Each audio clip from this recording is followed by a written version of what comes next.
بسم اللہ الرحمن الرحیم۔ اسلامی تاریخ کا ایک عجیب و غریب واقعہ۔ عباسی دور خلافت خلیفہ مہدی کے زمانے میں ایک شعبدے باز حکیم مکنہ خراسانی نے مصنوعی چاند کو اپنا معجزہ قرار دیا۔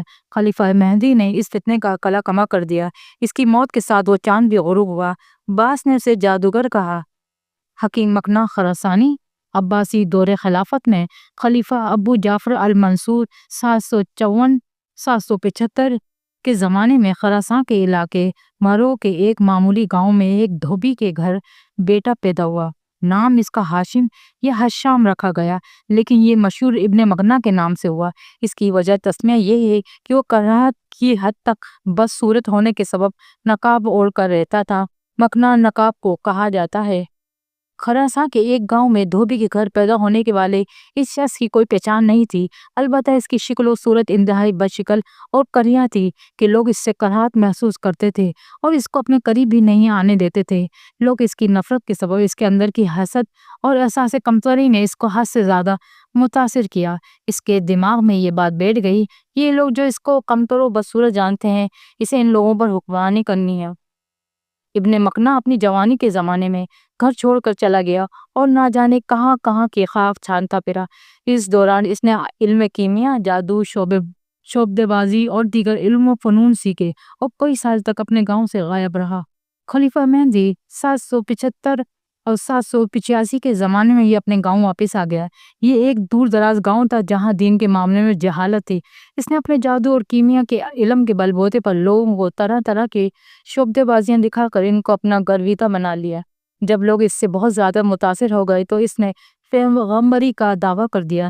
جب خاصے لوگ اس پر ایمان لے آئے تو وہ انہیں لے کر ماورا النہر کے علاقے کش میں پہنچ گیا۔ دشوار گزار پہاڑی راستوں کے درمیان یہ علاقہ اس کے مذموم مقاصد پر پورا اترتا تھا۔ وہاں اس نے ایک قلعہ تعمیر کر لیا۔ دور دراز اور دشوار پہاڑی علاقے ہونے کی وجہ سے جنگ میں اسے مضبوط دفاع حاصل تھا۔ اس نے وہاں سے گزرنے والے قافلوں کو لوٹنا شروع کر دیا اور اپنے پیروکاروں پر لوٹ مار حلال قرار دی اور ان کو حکم دیا کہ وہ بھی اپنے گھر والوں کے ساتھ قلعے میں ہی رہائش اختیار کریں۔ غرض اس لوٹ مار سے اس نے بہت پیسہ دولت حاصل کر لیا۔ یہ لوگ لوٹ مار کرتے ہو کہ قلعہ بند ہو جاتے۔ اس علاقے میں وہ دور دور تک مشہور ہو گیا۔ لوگ اسے دیکھنے اسے مناظرہ کرنے آتے تھے۔ کہا جاتا ہے کہ اس کو کوڑ کا مرض بھی لاحق ہو گیا تھا، جس کی وجہ سے اس کی ناک اور ہونٹ گل کر جھڑ چکے تھے۔ اب اس نے اپنی بدصورتی چھپانے کے لیے سونے کا ماسک یا نقاب پہننا شروع کر دیا تھا، جیسے یہ ہر وقت چہرے پر چڑھائے رکھتا تھا۔ اس نے یہ مشہور کر دیا کہ توبہ نعوذ باللہ، جبرائیل علیہ السلام نقشب کے ایک مقام پر اس سے کلام کرتے ہیں اور اس کو حکمت کی باتیں بتاتے ہیں۔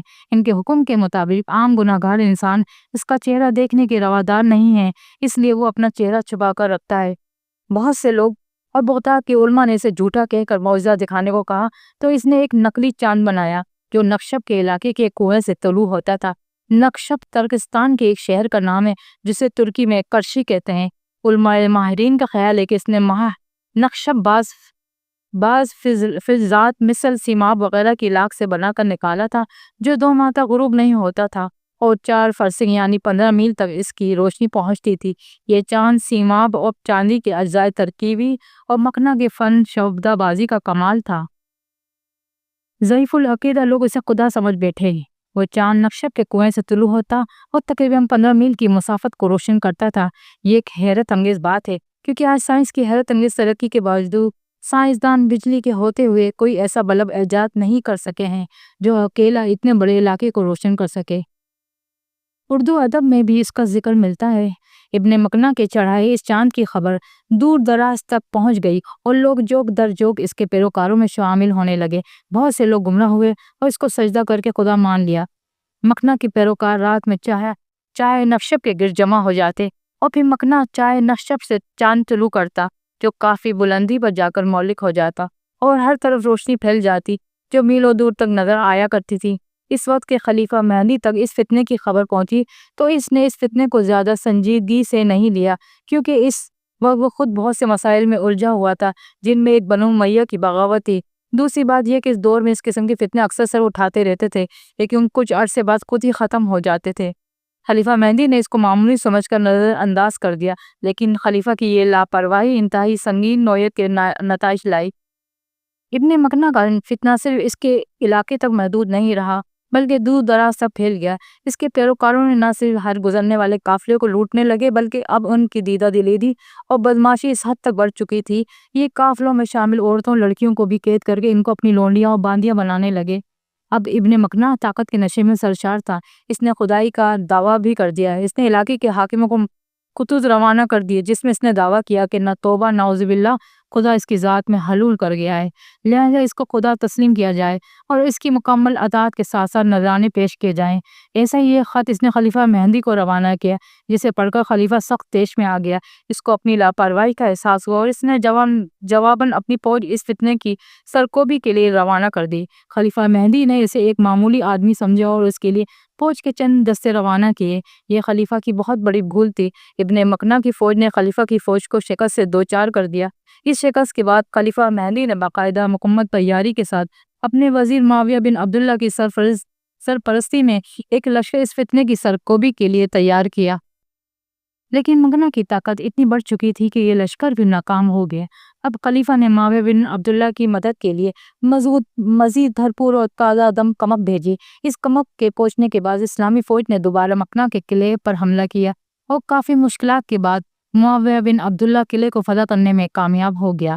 اپنی شکست دیکھ کر ابن مکنہ نے قلعے کو آگ لگا دی اور اپنے پیروکاروں کو اس میں کودنے کا کہا اور خود قلعے سے فرار ہونے کی کوشش کی۔ یہاں تاریخ کا اختلاف ہے، بعض جگہ مورخین نے لکھا ہے کہ اس نے اپنے پیروکاروں کو زہر دے دیا تھا۔ بہرحال قلعے سے فرار ہونے کی کوشش میں وہ پکڑا گیا۔ حکیم مکنہ کی موت کے متعلق بعض مختلف روایتیں ہیں۔ بعض لوگ کہتے ہیں کہ مسلمان قلعے میں داخل ہو گئے اور انہوں نے مکنہ کو قتل کیا۔ بعض لوگ کہتے ہیں کہ اس نے اپنے پہلے تمام رفقا اور رشتہ داروں کو زہر پلایا اور پھر خود بھی زہر پی لیا۔ ایک روایت یہ بھی ہے کہ اس نے ایک گڑھے میں آگ جلوائی اور اپنے معتقدین کو جمع کر کے کہا کہ جو لوگ میرے ساتھ فردوس بری میں رہنا چاہتے ہیں وہ اس آگ میں میرے ساتھ کود جائیں۔ چنانچہ بہت لوگ اس آگ میں کود گئے، ان میں حکیم مکنہ بھی تھا۔ اس کے خاندان کی ایک عورت جو اس واقعے میں بچ گئی تھی، اس کے کہنے کے مطابق مکنہ نے ایک بڑی دعوت کی جس میں اس کے خاندان کے تمام افراد، بیویاں، لونڈیاں، کنیزیں اور قریبی رفقا شامل تھے، سب کو کھانے میں زہر کھلا دیا۔ اس کے بعد اس نے آگ کا ایک گڑھا روشن کر کے اپنے نقاب اتاری اور سر کے بل اس آلاؤ میں خود کو جھونک دیا۔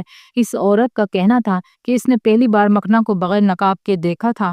اس کا چہرہ انتہائی بدنما اور گھناؤنا تھا، اس کے سپاٹ گلے سڑے چہرے سے ناک اور ہونٹ گل کر گر چکے تھے، اس کی کچھ انگلیاں بھی جھڑ چکی تھی۔ الیاس سیتابوری نے اپنے ناول چاند کا خدا میں مکنہ خراسانی کے واقعات بڑے بہترین انداز میں بیان کیے ہیں۔ مکنہ کے بنائے چاند کے متعلق دور جدید میں ماہرین مختلف تھیوریز پیش کرتے ہیں۔ کوئی کہتا ہے کہ اس نے پارے اور چاندی کے املب سے کوئی دہے ہوئے کل محدف عصا یا کرہ تیار کیا تھا جو چاند کی روشنی کو کئی گنا زیادہ روشنی منعکس کرتا تھا۔ کچھ کہتے ہیں کہ اس نے کوئی ایسا میکانیکی آلہ تیار کیا تھا جو اس کرہ کو بہت بلندی پر لے جاتا تھا، وغیرہ وغیرہ۔ لیکن عام خیال یہی ہے کہ کچھ علمی کیمیا کے ساتھ ساتھ چاہے نقشب کے اس چاند میں مکنہ کی جادوگری، شعبدے بازی اور نظر بندی کا کمال بھی تھا۔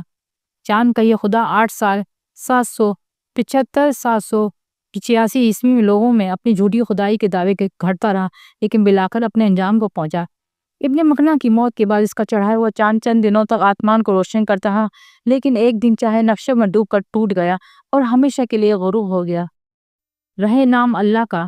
شمسی توانائی کے ایک ماہر سائنسدان عباس علی رستم ایرانی نے چاہے نقشب کی سائنسی تحقیق سیکرٹ آف مون آف نقشق کے عنوان سے لکھی ہے جو کافی دلچسپ ہے۔ انہوں نے نیوٹن کے ایک اصول کا حوالہ دیا ہے جس کے مطابق کسی بھی مائع سیال کو ایک خاص رفتار سے گول گھمایا جائے تو وہ روشنی کو کئی گنا بڑھا کر منعکس کرتا ہے۔